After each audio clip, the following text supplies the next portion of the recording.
we need to put that, it's a slot in there if you look at it from the front side.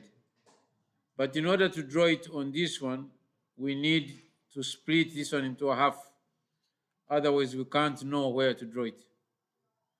So we need to go on the left and look for a plane which can split this into a half. So that is the plane, and up here there is something which says split body. So using that plane, we can split this body. So if I touch that body, it's already selected the tool, and I say okay, you can see now it has split the body. So I'm going to hide one of these bodies just by right click, and I hide. So now I can only see one of the bodies. So I'm going to go ahead and draw that sketch. So all I need to do now is draw a circle anywhere, and that circle is going to be 13.2 because it is radius 6.6. This is called the size dimension.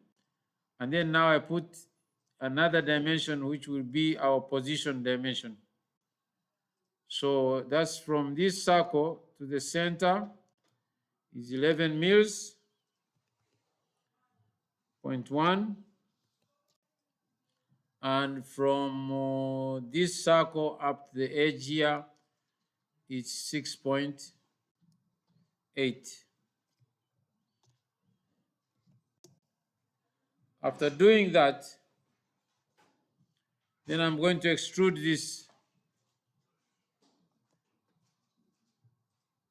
Extrude this by a depth here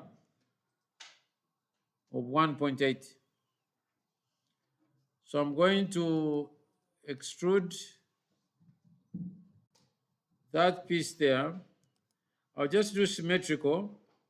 I'm not yet sure of how to do to bring back the other piece, but let's just take it 1.8, and this is a negative since it is a cut, and I click OK. So now you can see there is a cut there, and ideally that is what you see on your drawing in the cross section. It's like that,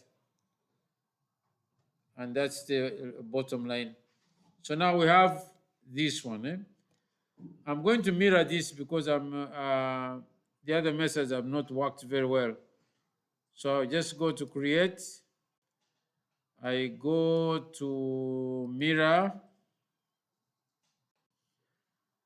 and then I select the object, which is all that, and the mirror plane, I just pick this surface here, which will be our plane, and then I say okay, and the thing is now complete. And that's how it should be appearing. Okay.